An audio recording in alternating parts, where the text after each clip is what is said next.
আসসালামু আলাইকুম। আজকে টমেটো আর একটি ডিম দিয়ে মুচমুচে অসম্ভব মজাদার পাকোড়া রেসিপি শেয়ার করব। আমি আগেই ৩টি মাঝারি সাইজের টমেটোর ভিতরে নরম অংশটা কেটে ফেলে দিয়ে এইভাবে স্লাইস করে কেটে নিয়েছি।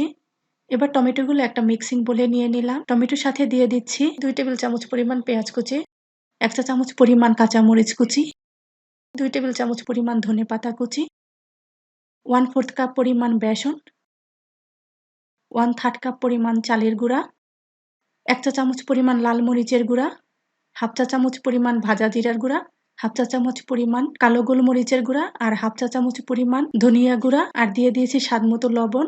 এবার সবগুলো উপকরণ এভাবে একটু মাখিয়ে নিচ্ছি।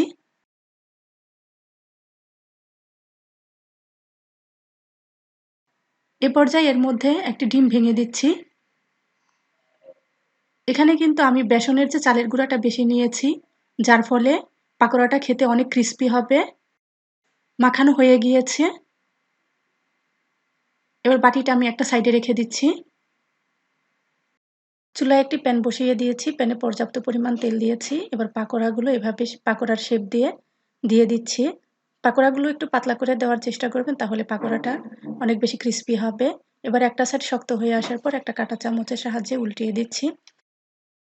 সময় কিন্তু চুলার আঁচটা লো টু মিডিয়ামের মধ্যে রাখতে হবে। কোনোভাবেই কিন্তু পাকোড়াগুলো তাড়াহুড়া করে ভাজা যাবে না। এই পাকোড়াটা খেতে এতই টেস্টি, আমি বলে বিশ্বাস করাতে পারবো না। আপনারা যদি বাসায় তৈরি করে খান তখন বুঝতে পারবেন। এভাবে ঘুরিয়ে ফিরিয়ে ভাজতে ভাজতে যখন গোল্ডেন ব্রাউন কালার চলে আসবে, তখনই পাকোড়াগুলো নামিয়ে নিতে হবে। এই পাকোড়াগুলো ভাজতে আমার ৬ থেকে ৭ মিনিটের মতো সময় লেগেছে। ফিরে আসলাম সবগুলো পাকোড়া ভাজা হয়ে যাওয়ার পর। আমি একটা ভেঙে দেখাচ্ছি, দেখলেই বুঝতে পারবেন এটা কতটা মুচমুচে হয়েছে। আমার বিশ্বাস আমার আজকের রেসিপিটিও আপনাদের কাছে ভালো লাগবে। ভালো লাগলে একটা লাইক দিয়ে চ্যানেলটি সাবস্ক্রাইব করে নেবেন প্লিজ। ভিডিওটি শেষ পর্যন্ত দেখার জন্য অনেক অনেক ধন্যবাদ। আর পরবর্তী নতুন ভিডিও দেখার জন্য আমন্ত্রণ রইল।